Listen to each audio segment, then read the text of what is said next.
Educação à distância, mudando realidades.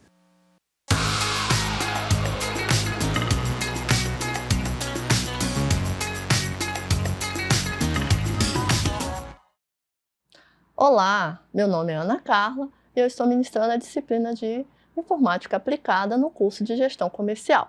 Vou fazer agora minha audiodescrição. Sou do sexo feminino, tenho cor parda, tenho cabelos longos pretos e estou trajando uma blusa preta e uma saia preta.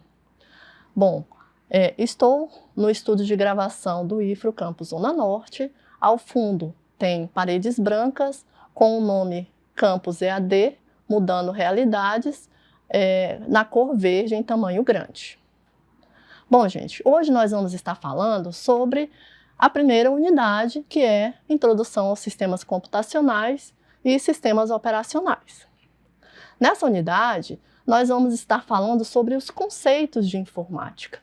Então, a gente tem a definição de Duarte, que diz que informática é a junção de duas palavras, informação e automática. Então, na realidade, a informática ela veio com o objetivo de fazer com que nós conseguíssemos automatizar muitas ações que eram realizadas de forma manual, tá? Então, a informática vem com esse objetivo. Quais são, então, os componentes de um sistema computacional? Um sistema computacional, ele possui 3 componentes: hardware, software e pessoas. O que cada um, qual é a relação de cada um? É importante que a gente entenda que hardware se refere a todas as componentes físicos de um computador. Então, é tudo aquilo que a gente consegue pegar. Tudo que a gente consegue pegar, por exemplo, como um teclado, um mouse, ele é considerado hardware, certo? Software vão ser os programas que controlam esse hardware e também programas específicos, certo?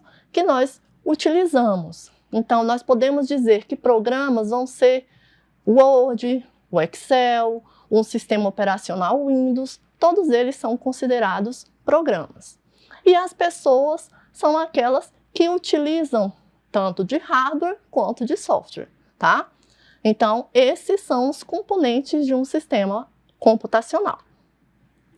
Quando a gente fala de componentes de um sistema computacional, quando a gente pensa em hardware, a gente tem que lembrar que nós geralmente vamos ter uma unidade central de processamento, os diversos tipos de memória e os dispositivos de entrada e saída. É importante a gente entender que cada um tem uma função dentro desse sistema computacional e a gente vai compreender mais a fundo agora como eles funcionam. A CPU, ele é considerado o cérebro do computador. Então, é ele quem vai realizar todo o processamento dos dados.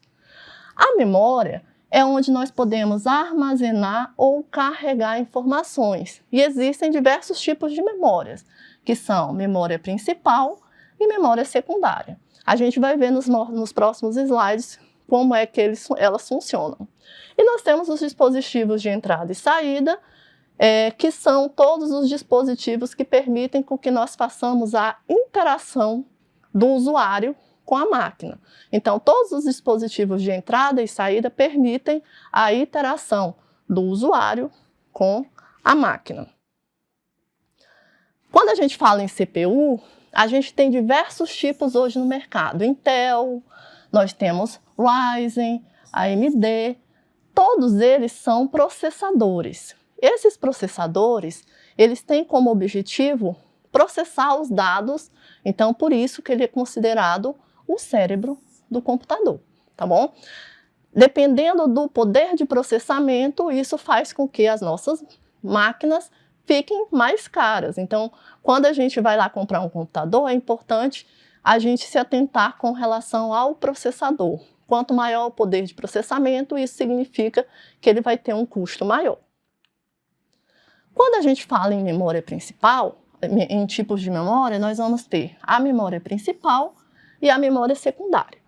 O que nós precisamos entender?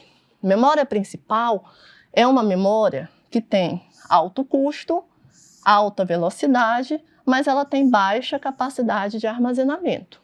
E quando a gente fala em memória secundária, a gente vai ter um baixo custo, uma baixa velocidade, mas vocês têm alta capacidade de armazenamento. Então, geralmente, quando a gente quer uma memória para armazenar informações, a gente tem que se preocupar com a nossa memória secundária. Quando a gente quer memória para que nós possamos carregar as informações dos programas que estão na nossa máquina, então a gente quer memória principal, tá? Eu vou mostrar aqui para vocês um exemplo de memória principal. Essa daqui é a memória RAM, que é a memória de acesso aleatório, ou randômico. Essa memória é uma plaquinha que a gente coloca na nossa placa-mãe e ela vai fazer o quê? Todos os aplicativos que estão armazenados no nosso computador, toda vez que a gente clica lá no mouse, né, para abrir um determinado programa, o que acontece lá dentro do computador? Ele simplesmente vai pegar esse programa e ele vai abrir na memória RAM, tá? Na minha memória principal. Então é importante a gente entender que a memória principal é essa memória onde a gente carrega os programas. Então, quando a gente está lá com o computador e às vezes você abre um programa e ele demora para abrir, significa dizer que nós estamos com a nossa memória RAM sobrecarregada. Então, é importante que a gente observe se não é necessário expandir essa memória, tá bom? Aqui a gente tem um exemplo de memória ROM, que também é memória principal, mas ela é uma memória que vem junto com a placa-mãe. Então, é uma memória que ela vai lá para armazenar, que tem as informações iniciais de um computador, tá? Todo computador tem a sua memória ROM. E a gente tem a memória cache, que é uma plaquinha, certo? Onde nessa plaquinha ela vai ser como se fosse uma intermediária entre a minha memória RAM e as minhas memórias secundárias.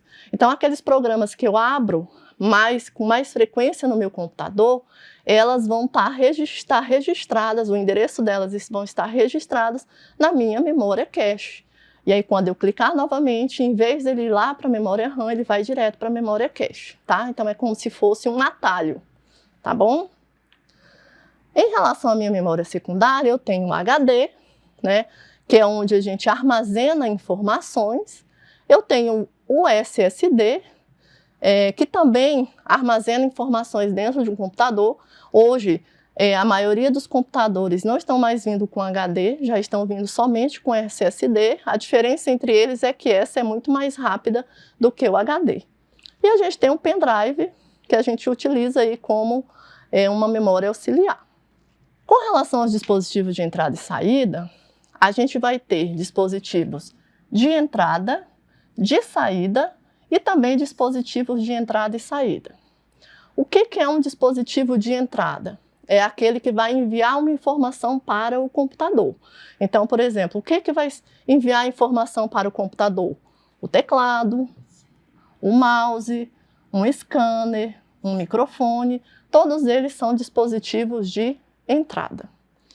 Nós também temos os dispositivos de saída, por exemplo, monitor, impressora, alto-falantes, e temos dispositivos de entrada e saída, que eles tanto enviam informações como recebem informações do computador, tá?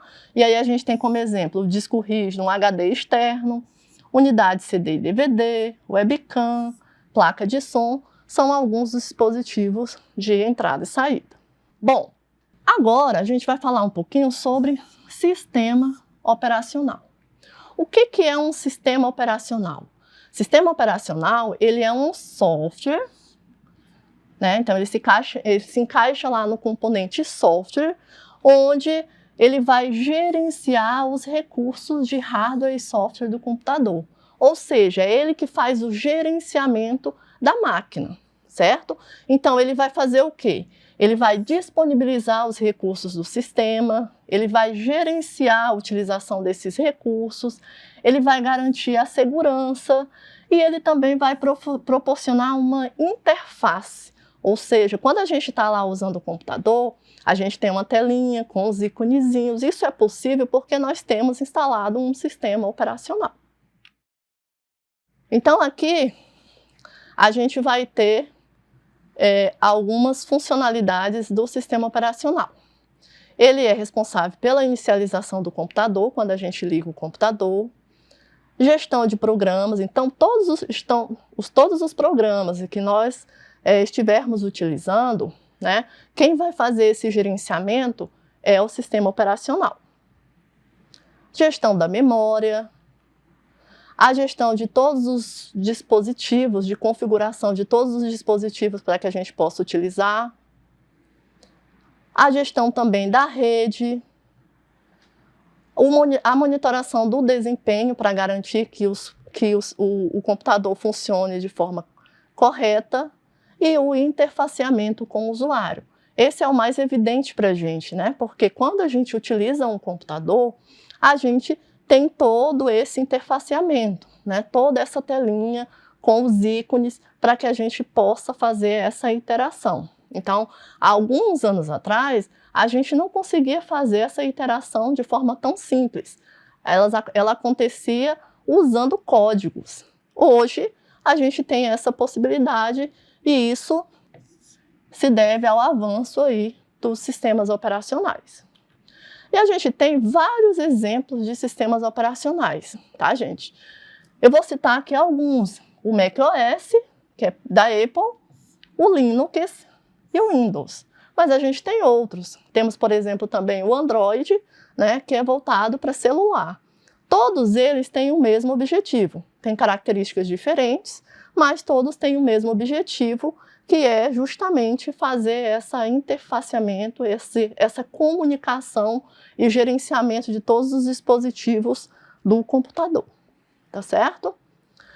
Então, concluindo, a gente pode dizer o quê?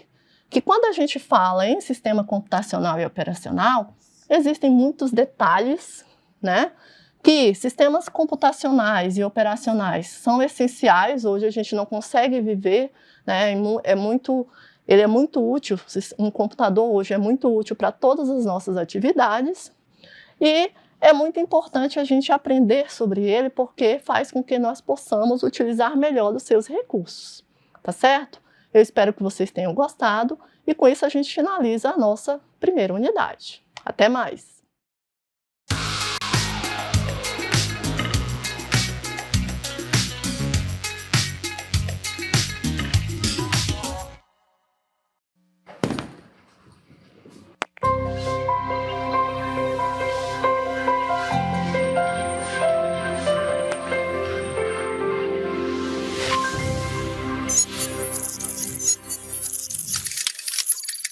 Educação à distância, mudando realidades.